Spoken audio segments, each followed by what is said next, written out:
کئی دفعہ اس سے پہلے بھی تحریک لبیک یا سیاسی جماعتیں یا مذہبی جماعتیں ہیں وہ آتی ہیں احتجاج کرتی ہیں، ڈی چوک کے اوپر کرتی ہیں، کشمیر ہائی وے کے اوپر کرتی ہیں، اپارا چوک کے اوپر کرتی ہیں، سرینا چوک کے اوپر کرتی ہیں، اور وہ ان کا ایک ایونٹ ہوتا ہے، تقریریں کرتی ہیں اور وہ وہاں سے چلے جاتے ہیں۔ صحیح تحریک لبیک والے بھی اگر آ جاتے یہاں پہ کھڑے ہوتے، تقریریں کرتے اور چلے جاتے، لیکن اس کے اندر جو پوائنٹ ہے وہ احتجاج اسرائیل کے خلاف تھا، غزہ کے حق میں تھا۔ تو ایک تو اس حکومت کا ہم نے یہ دیکھا ہے کہ سینیٹر مشتاق سے لے کے پی ٹی آئی تک جس نے غزہ کے حق میں اور اسرائیل کے خلاف احتجاج کیا ان کو انہوں نے گرفتار کیا ہے۔ تو ایک تو یہ تھا کہ ان کو احتجاج کرنے ہی نہیں دینا۔ بالکل اچھا چلیں ٹھیک ہے، احتجاج آپ نہیں کرنے، آپ کے مسائل ہیں، آپ کہتے ہیں جی کہ ریڈ زون میں وہ نہیں جا سکتے۔ جب بھی ایسے احتجاج کی کال دی جاتی ہے تو حکومت ان کے ساتھ مذاکرات کرتی ہے کہ آپ اس احتجاج کی جگہ تبدیل کر کے اس جگہ سے اس جگہ کر دیں، بجائے اس کے کہ ان کو انگیج کیا جاتا۔ پہلے دن ان کے جو مرکز ہے وہاں پہ جا کے پولیس دھاوا بولتی ہے، وہاں پہ تصادم ہوتا ہے، 2 کارکنان مارے جاتے ہیں، کچھ پولیس والے زخمی ہوتے ہیں اور سلسلہ شروع ہو جاتا ہے۔ اس کے بعد 10 اکتوبر کو احتجاج کے لیے وہ لاہور سے نکلتے ہیں، لاہور میں پھر ان کے اوپر شیلنگ فائرنگ سارا کچھ ہوتا ہے، لیکن وہ کرتے کرتے مرید کے آ جاتے ہیں۔ اس کے بعد ان کو انگیج کیا جاتا ہے کہ آپ کے ساتھ مذاکرات کر رہے ہیں، وہ 1.5 دن وہاں پہ رکتے ہیں۔ اتنے میں وہاں پہ پولیس پورے علاقوں سے اکٹھی ہوتی ہے، پورے اسلام آباد سے بھی جاتی ہے، ان کے خلاف آپریشن شروع ہو جاتا ہے، اور آپریشن کے نتیجے میں وہاں پہ ہم نے دیکھا ہے کہ بہت سی فوٹیجز ایسی چل رہی ہیں جس میں کیجویلٹیز ہوئی ہیں۔ جی اب سوال یہ ہے کہ ٹھیک ہے، ہم ان کے نظریات سے بھی اختلاف کرتے ہیں، ان کی طرز سیاست سے بھی اختلاف کرتے ہیں، اگر وہ احتجاج کر رہے ہیں غلط کر رہے ہیں، ان کا احتجاج منصفانہ نہیں ہے، تو حکومت ان کے احتجاج کو ختم کرنے کے لیے جو اویلیبل آپشنز ہوتے ہیں، یعنی پولیس وہاں پہ مظاہرین کے اوپر ڈنڈے برساتی ہے، پولیس وہاں پہ شیلنگ کرتی ہے تاکہ وہاں مظاہرین جو ہے منتشر ہو جائیں اور احتجاج ختم ہو جائے۔ لیکن بدقسمتی یہ ہے کہ جس طرح سے ایک نیو نارمل بنا دیا گیا ہے کہ مظاہرین کے اوپر گولیاں چلانی ہیں، پہلے ڈی چوک کے اوپر 26 نومبر کو چلائی گئیں اور پھر 13 اکتوبر کو، جس میں بہت ابھی تک تعداد نہیں ہے کہ کتنے لوگ ہیں، اور دونوں اطراف پھر جب اس طرح کا تشدد ہوتا ہے تو پھر پولیس والوں کو بھی لگتی ہیں، اس میں ایک SHO بھی شہید ہو گیا ہے، بالکل بہت سے ایسے لوگ ہیں جو نامعلوم ہیں جن کا پتہ ہی نہیں ہے کہ وہ ہے نہیں ہے۔ تو یہ جو گولی مارنے والا ایک نیا طرز عمل ہماری سیاست میں ہمارے ملک میں آ چکا ہے، اور اس کو نارمل بنا دیا گیا ہے، اور بدقسمتی یہ ہے کہ اس کے اندر جو سب سے منافقانہ رول ہے وہ ہمارا جو لبرل طبقہ ہے۔ یہ جو لبرلزم کیا ہے؟ لبرلزم یہ ہے کہ تمام لوگ اپنے نظریات رکھ سکتے ہیں اور سب ایک دوسرے کے نظریات کا احترام کریں۔ جو لبرل فیشسٹ ہوتے ہیں یا جو انتہا پسند ہوتے ہیں وہ کہتے ہیں کہ اگر میری سوچ کا مخالف کوئی دوسرا بندہ ہے تو اس کو مار دیا جائے، اس کو کچل دیا جائے۔ یہ سوچ لے کے جو PTP ہے، طالبان ہیں، ان کی بھی یہی سوچ ہے کہ ہم جیسے سوچتے ہیں اسلام وہ ہے، اگر کوئی دوسرا سوچتا ہے تو اس کو مار دو، قتل کر دو، اس کو قتال کر دو اس کا۔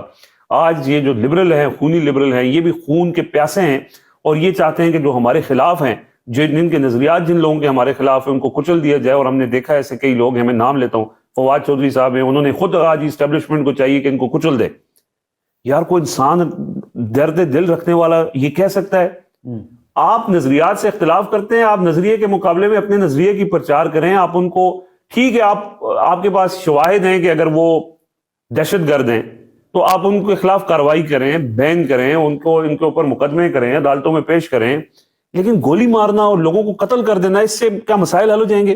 نہیں، بالکل نہیں۔ اور اس سے نفرتیں اور بڑھیں گی، تشدد اور زیادہ پرتشدد ہوں گے لوگ، اور جس کے گھر میں جس کے کوئی کارکن اگر اس کے اندر شہید ہو گیا ہے تو اس کے گھر والوں کے اوپر کیا گزرے گی؟ بالکل۔ لیکن یہ منافق لوگ ہیں جو اس طرح کی یہ لبرل بنے ہوئے ہیں، اور مجھے بدقسمتی افسوس ہوتا ہے کہ بجائے اس کے کہ آپ مذمت کریں، آپ یہ کہیں کہ یہ ظلم ہوا ہے، آپ اس ظلم کے حامی بنے ہوئے ہیں، تو کیا افسوس ہی کیا جا سکتا ہے؟ طاہر صاحب بالکل ایسا ہی ہے، اور اسرائیل کے خلاف تو ابھی بات بالکل برداشت کی نہیں جاتی۔ نہیں، وہ تو کل آپ نے دیکھا کہ ہمارے ٹی وی چینلز نے نیتن یاہو کی تصویریں چلائی ہیں، اور یہ بھی بڑی بدقسمتی ہے کہ اس سے پہلے جب سہیل آفریدی وزیر اعلیٰ منتخب ہوئے، انہوں نے عمران خان کی تصویر اپنے سامنے رکھی ہوئی تھی، ٹی وی چینلز نے ان کی تقریر لائیو دکھائی اور عمران خان کی تصویر کو بلر کر دیا۔ بالکل، اور نیتن یاہو کل وہاں پہ جب شہباز شریف موجود تھا اور ٹرمپ وہاں پہ موجود تھا، اور نیتن یاہو کے اوپر کیمرے جب لگتے تھے تو ہمارے اسلامی جمہوریہ پاکستان کے T V channels Nitin Yahoo کی تصویریں چلا رہے تھے۔ کمال ہی ہے، ویسے فخر کے ساتھ، فخر کے ساتھ میڈل ملنا چاہیے اس میں ان کو۔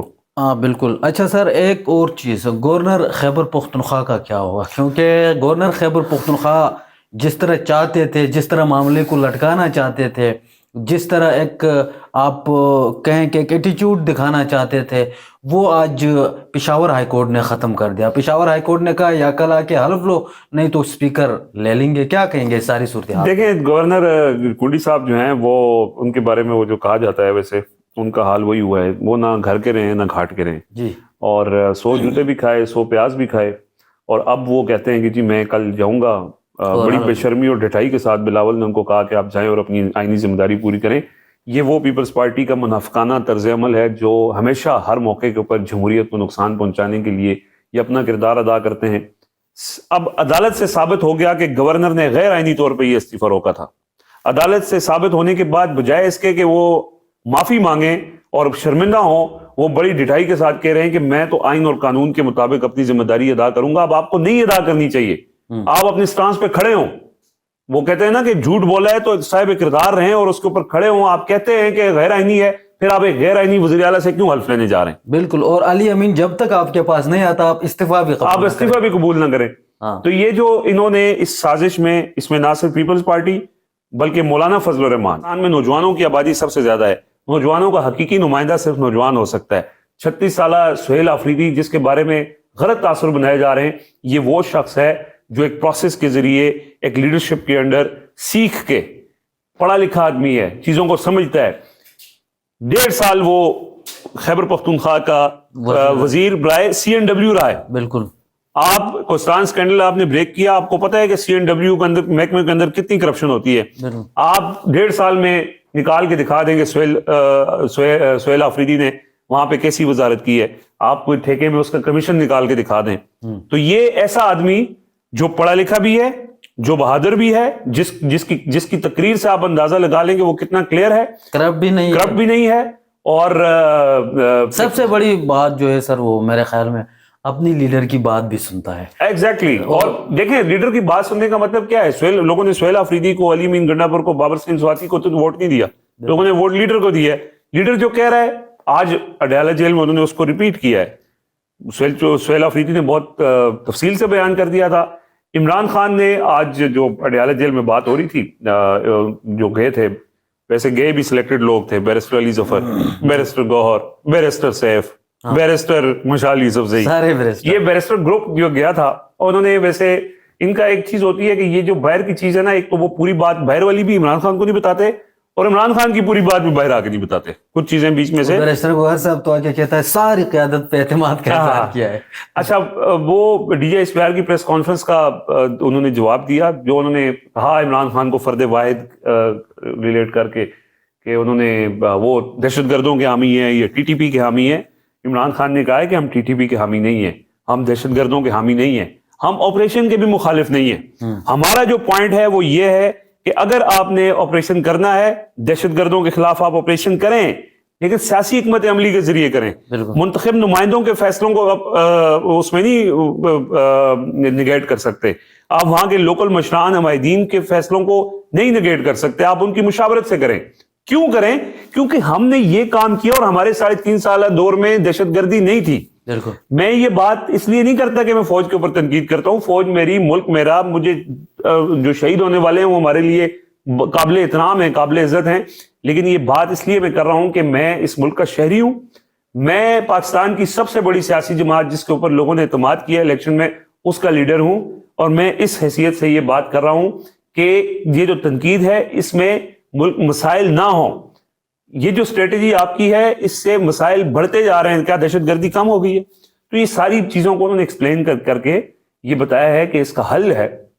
اس میں 4 فریق ہیں, پاکستان کے عوام اور جو اس میں پاکستان کی حکومت, افغان حکومت اور افغانستان کے عوام, ان 4 لوگوں کو ساتھ بٹھائے بغیر اس دہشت گردی کے جو ناسور ہے اس کو ختم نہیں کیا جا سکتا. تو یہ بڑا کلیئرٹی کے ساتھ انہوں نے یہ بات کی ہے.